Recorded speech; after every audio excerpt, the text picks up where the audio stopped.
Was that what is an ESG bond or debt security? As a layman, then I reply that ESG debt security is a security or instrument, the proceeds of which will be utilized to finance or refinance a project or asset which will have a positive social or environmental outcome. ESG डेप्ट और bond को चार part में और चार तरह के bond में divide किया गया है.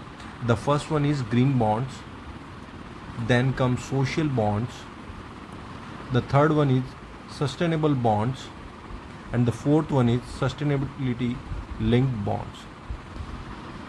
So as per the Indian regulator or Indian system, we have these four types of ESG bonds. तो ये जो सेबी ने सर्कुलर इशू किया था 5 जून 2025 को, उसमें other than green debt security ये तीनों बॉन्ड इशू रिफ़र किए थे. But for the purpose of this video we will cover all these four types of bonds. So let's begin. As per para 5.3 of the circular, it says that that security will be labeled as social bond or sustainability bond or sustainability linked bond only if the funds raised through the issuance of such debt securities are proposed to be utilized or financing or refinancing a project or asset aligned with any of the following recognized standards, which are International Capital Market Association, the most referred to organization when it comes to the principles or guidelines related to the green bonds or these ESG bonds. Then comes the climate bond standards, then ASEAN standards, European Union standards, or any framework specified by the financial sector regulators in India, that is RBI or SEBI. Further, para 4 says that social bond means a debt security issued for raising funds subject to conditions specified by the board. Board here means SEBI, the Security and Exchange Board of India. So what are the different types of categories wherein the funds can be used? Means use of proceeds. As I just specified you the definition of from a layman's perspective, the use of proceeds should be such that it will have a positive social or environmental outcome. So what is the usage when it comes to social bond? The bond will be only categorized or labeled as social bond if it has following usage. The first is affordable basic infrastructure. There is clean and drinking water, sewers, sanitation, transport and energy. So this is the first category. Then come the essential services is social infrastructure. It can be considered as social infrastructure like health, education, vocational training or healthcare. Then comes affordable housing. The government is very much emphasizing on affordable housing, employment generations. That is also there because government is also considering the reduction under income tax for these two things, that is affordable housing and employment generation programs. Then food security and sustainable food system, that is also covered in the social motto, socio-economic advances and empowerment, that is equitable access to or control over asset. This to remove the disparity and discrimination or any other category that may be specified by the SEBI from time to time. So that is the usage of that bond. Then the bond can be classified or labeled as social bond.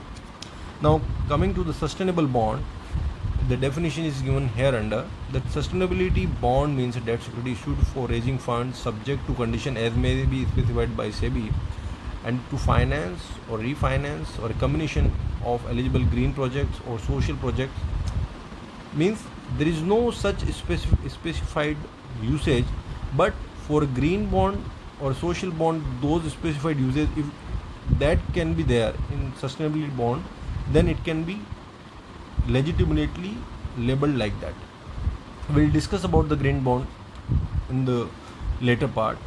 And sustainability linked says that there is no earmarking for a particular project. This is the definition in the red mark, as you can see. This is the definition given by the International Capital Market Association itself. It says that sustainability linked proceeds are not earmarked for specific purposes, but the overall financial structure is linked to the issuer's sustainability performance. Means there may be a scope of more greenwashing in the sustainability linked bond, but it gives more discipline to the issuer because various financial terms like interest rates, they are tied to the issuer's achievement of predetermined sustainability performance targets. So there is no specific earmarking, but still the financial terms are linked to the achievement of those KPI, that is key performance indicators, which are linked to your sustainability performance target. Like you will do the women empowerment, you will do the social responsibility, you will take that. So those different types of project you can take, but you will not earmark for a particular project or asset. So this is how the sustainability linked bond is also considered as a ESG bond. Coming to this part, says part 6 says responsibility of the issuer.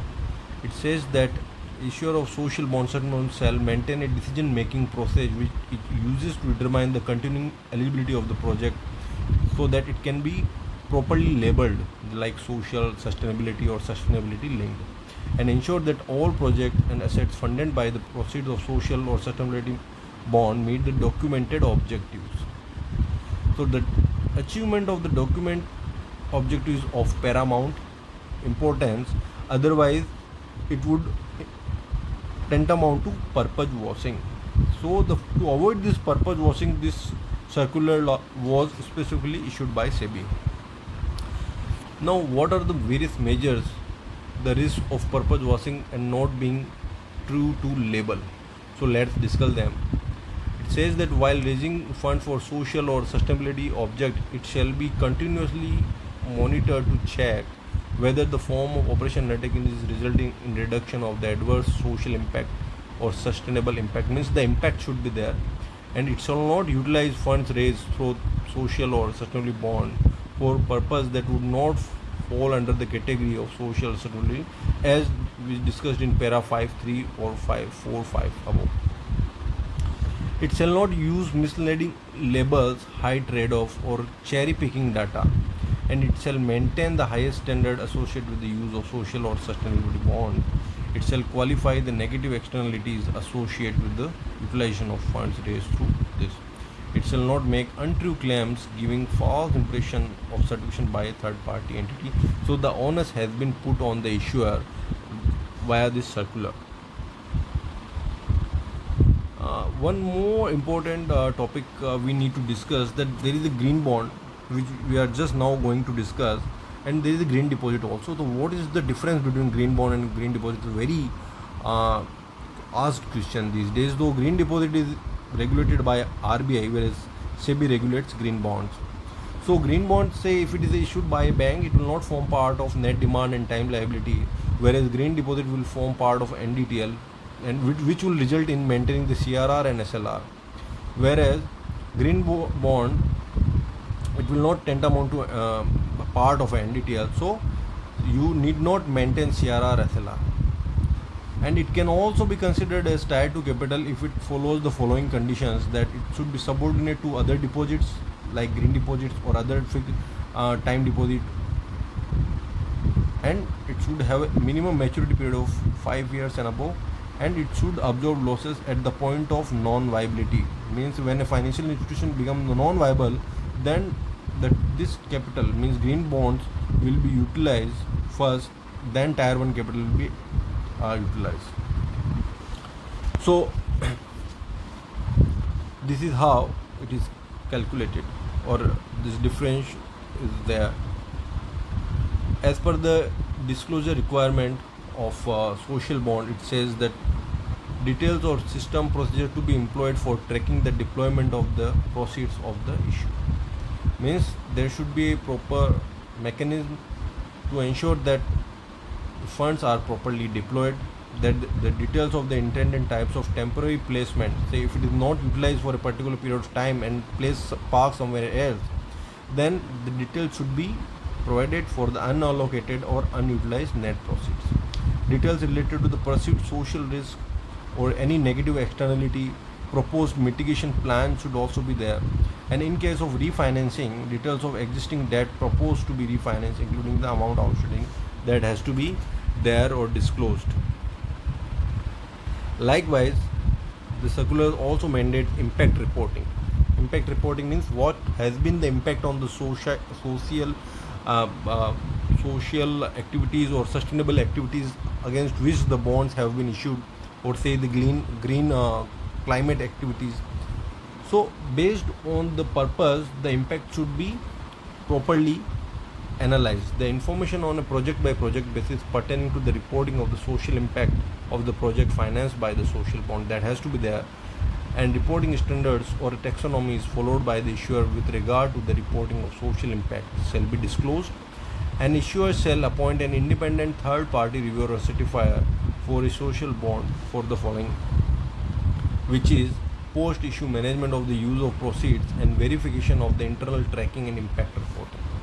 Then there will also, beside the impact reporting, there will also be a third party review or certification which will certify that the proceeds have been legitimately used and there has been an impact for the purpose for which that bond has been issued.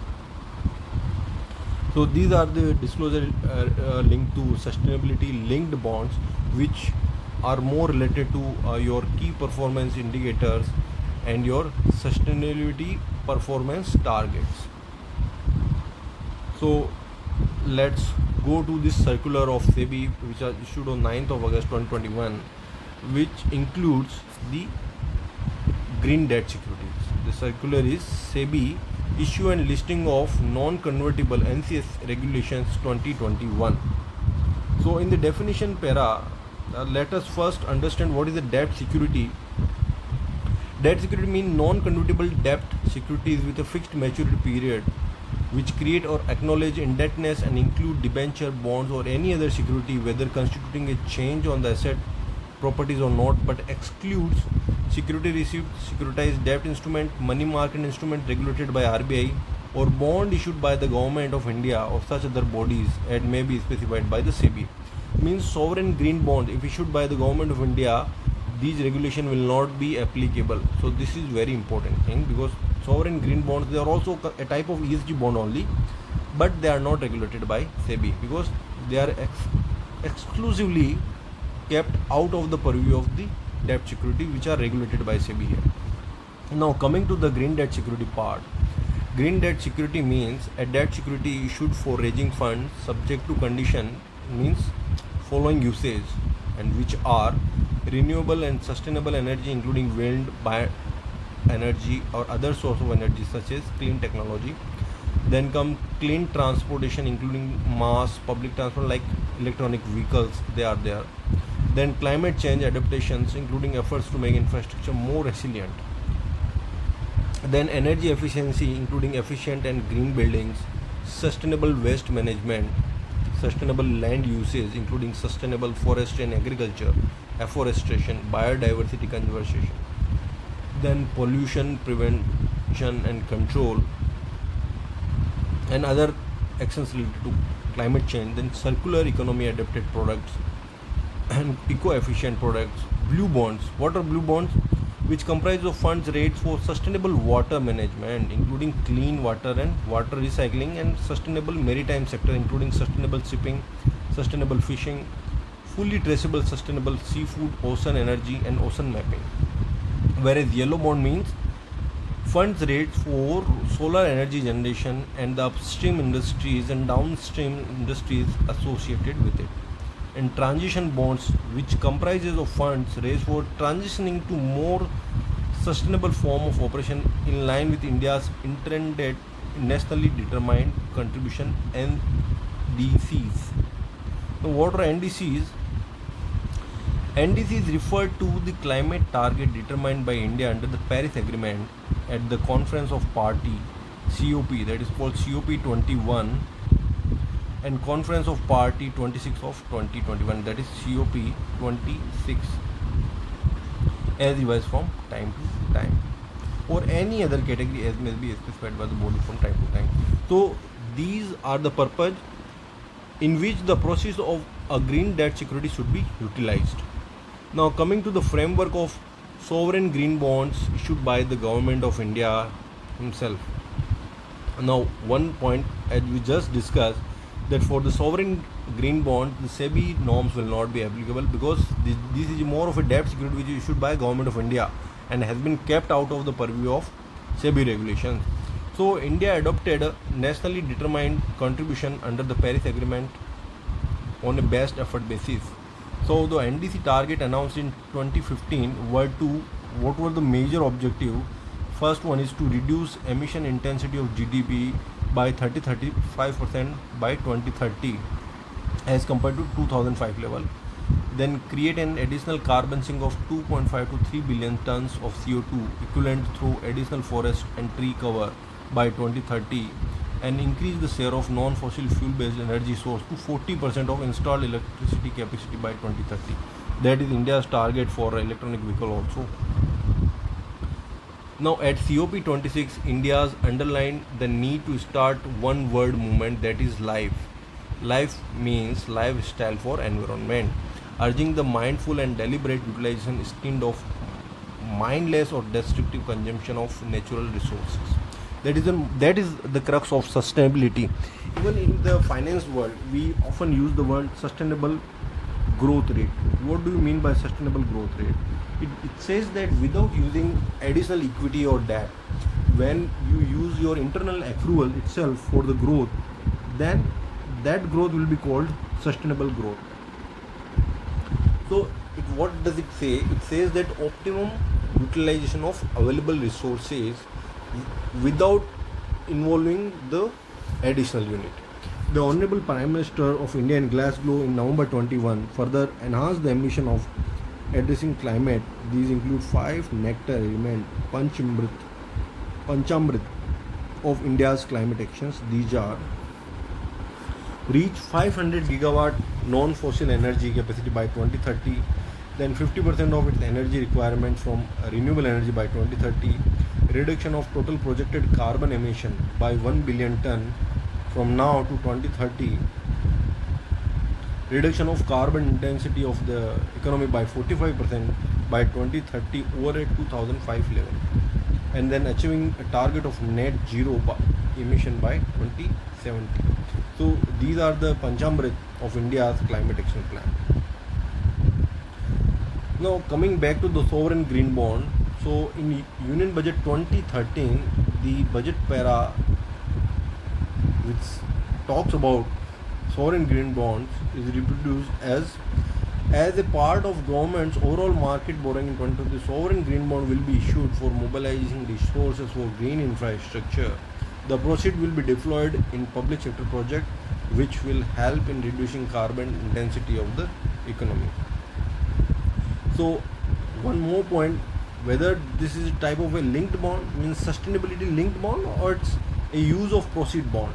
So this document says that payment of principal interest on the issuance under this framework are not conditional on the performance of the eligible project. Means this is first thing, that your financial this payment, they are not linked to performance.